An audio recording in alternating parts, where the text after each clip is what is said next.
Bismillahirrahmanirrahim.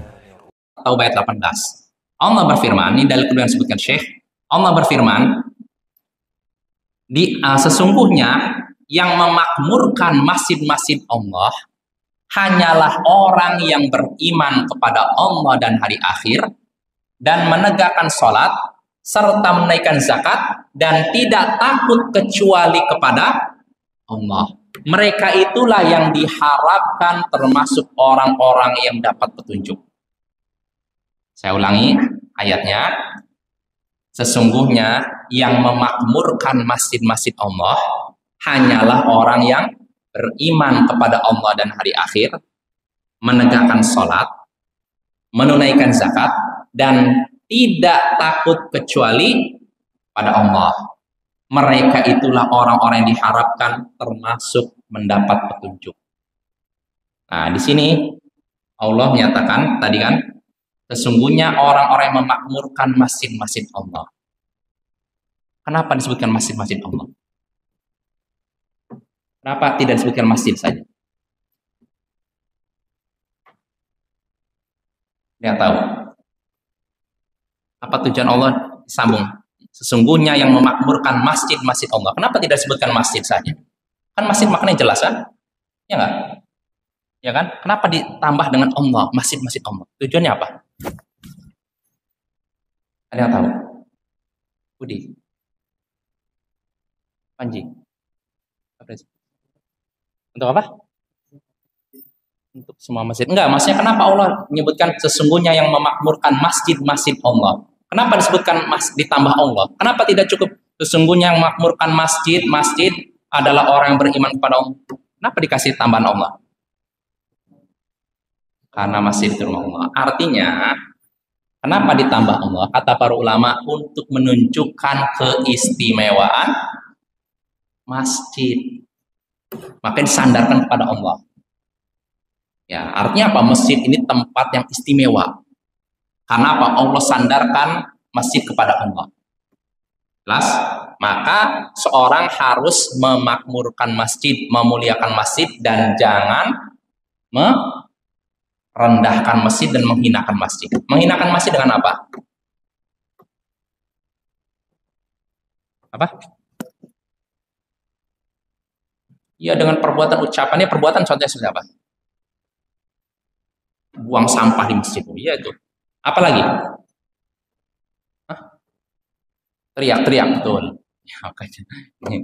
Ini kritikan bagi ini ya, orang tua murid ya, orang tua ini siapapun yang kesini hendaknya memuliakan masjid. Ya, jangan dibiarkan teriak-teriak. Ya, karena masjid itu tempat ibadah, maka hendaknya khusyuk, khidmat. Ya, jadi nanti kalau ada anak yang teriak-teriak, bimbing, jangan dimarahi juga.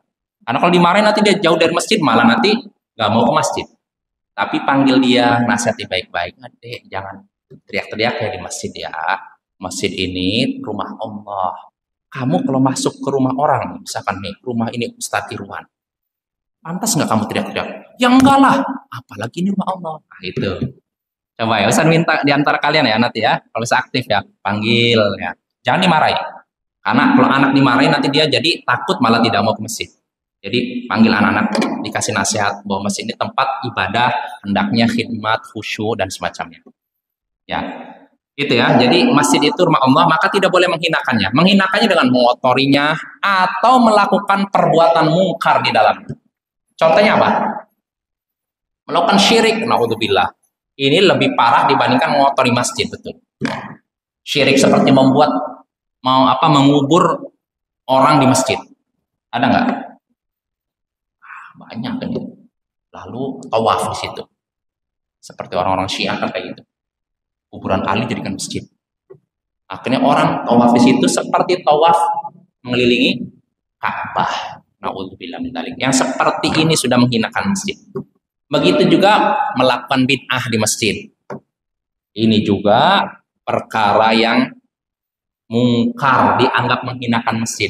Abu Idris Al-Khawlani, seorang ulama tabi'in, menyatakan, sungguh seandainya aku menyaksikan api berkobar di masjid sehingga meruntuhkan masjid, itu lebih ringan daripada aku melihat bid'ah di masjid lalu aku tidak sanggup memadamkannya. Maknanya jelas.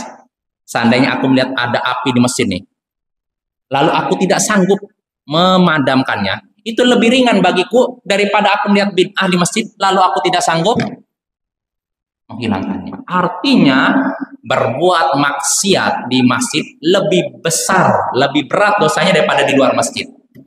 Orang yang melakukan syirik di luar masjid, dosa nggak? Dosa nggak? Kalau dalam masjid, lebih parah lagi dosanya. Orang berbuat bid'ah di situ, di luar masjid, dosa nggak? Di masjid lebih besar lagi dosanya. Orang berbuat maksiat di luar masjid, dosa nggak? Di dalam masjid lebih parah lagi. Maka hendaknya kita memuliakan masjid dan jangan menghinakannya. Ya, sesungguhnya kita kembali ke ayat. Sesungguhnya yang memakmurkan masjid-masjid Allah hanyalah orang yang beriman kepada Allah dan hari akhir, menegakkan sholat, menunaikan zakat, dan tidak takut kecuali kepada Allah.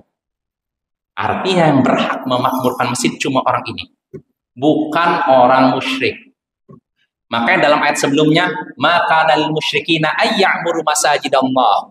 Tidak pantas orang-orang musyrik memakmurkan masjid Allah. Pantas nggak orang menyekutukan Allah tapi memakmurkan masjid Allah? Pantas nggak?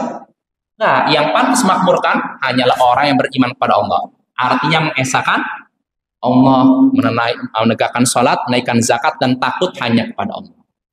Nah, fa'asa ulaika ayyakunu minal muhtadin. Maka orang-orang seperti itu diharapkan termasuk orang yang dapat petunjuk. Orang apa?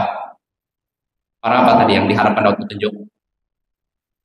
Orang yang beriman kepada Allah dan hari akhir, menegakkan sholat, menunaikan zakat, dan takut hanya Allah. Ini menunjukkan sekali lagi, takut kepada Allah berarti kewajiban. Karena Allah katakan yang bisa memakmurkan masjid hanyalah orang yang tadi beriman, menegakkan sholat, menunaikan zakat, dan hanya takut kepada Allah. Artinya orang yang tidak takut kepada Allah tidak berhak memakmurkan masjid.